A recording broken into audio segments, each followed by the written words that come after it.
Do you really want the United Kingdom to contest the European elections, to send back a very large number of Leave MEPs just at a time when you're fighting populism as you see it across the continent? Do you really want me back in this place? Very few envisioned that the UK would be taking part in the 2019 European elections, but due to the ongoing Brexit crisis, it's looking likely that we'll be heading to the polls on the 23rd of May to elect a new EU Parliament. So how do the European elections work?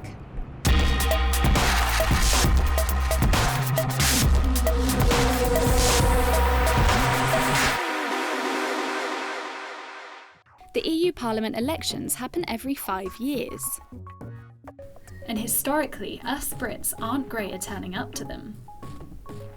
Just 35% of voters showed up to the last one in 2014, but with Brexit still ongoing, the stakes have been raised considerably. We want to leave the European Union with a deal, and that is what we continue to work for. But of course, it is not entirely in the hands of the government as to what happens there. Brexit! Why do we want it? No! Many voters are furious that the UK is still part of Europe and sees these elections as an opportunity for smaller parties like UKIP and the Brexit Party to gain power over the Tories and Labour, which could in turn impact their standing in Westminster. The EU Parliament hosts 751 MEPs, who have to serve a minimum of 5 years and must decide which of the 8 political groups they want to sit in.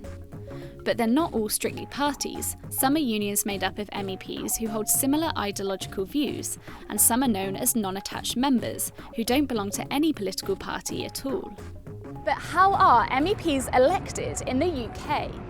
Within the UK, there are 12 regions from which MEPs are put forward, 9 in England and 1 each for Scotland, Wales and Northern Ireland. Each candidate can stand as an individual or for one of the UK's political parties, and once they've been elected, they'll represent different regions of the country, depending on how many people live there. The North East of England has 3 MEPs, while the South East, including London, has 18. Every member state adopts a version of proportional representation, where the percentage of votes cast determines the percentage of seats won. England, Scotland and Wales use the D'Hondt method. It sounds super complicated, but what it essentially means is that a party's vote total is divided by a certain figure, which increases as it wins more seats. Ah, thanks.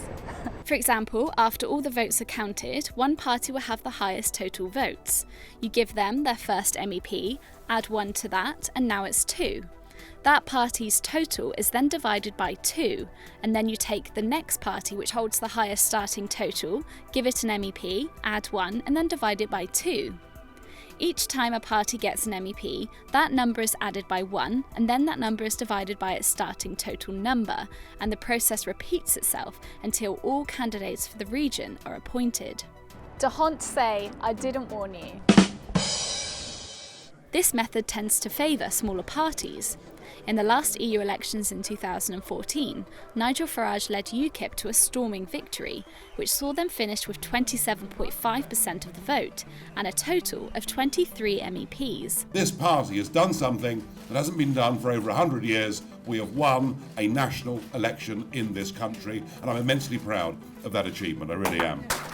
It was a huge win for a small political group, and the first time since 1910 that a national election wasn't won by the Conservatives or Labour.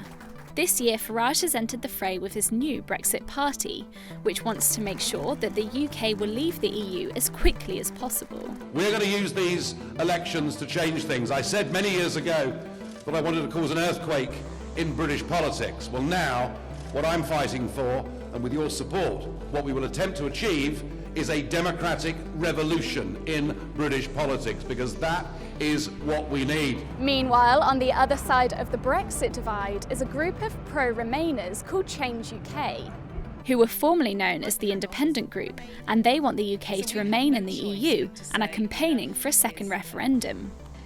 And we knew it was our responsibility to act and give the country a better choice. A recent YouGov poll has put the new Brexit Party ahead of Labour and the Tories on 28%, with Change UK on 10% and UKIP trailing behind at just 5%. And we won't know the outcome of the elections until the 26th of May. Things like securing polling stations and venues to run counts, as well as mailing out candidate information and polling cards, all amounted to the UK spending a total of £109 million.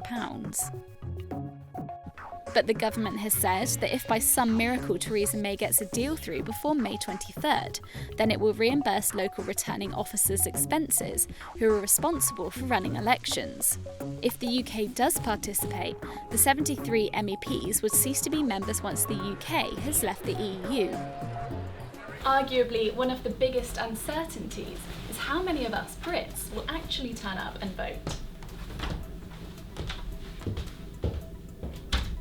Will there be a surge in numbers of Brexiteers who vow to punish the Tories for the ongoing Brexit crisis? Perhaps there'll be a show of strength from pro-Remainers wanting a second referendum, or just maybe it'll stand as having the worst turnout ever. Well, as long as you're an EU citizen, you can vote for the candidate that you want in your home country or your host country if you're living in a different member state. In the UK, the voting system works a lot like any other UK election, in that all you need to do is register to be on the electoral roll if you're not already on it, and you'll be invited to your local polling station to cast your vote. It seems unlikely that Theresa May will manage to get a deal through before the EU holds its elections on the 23rd of May. So while Britain's relationship with the EU remains uncertain, it looks like we'll still have a say in how Europe is run. Despite the fact we might not even be in it for very much longer.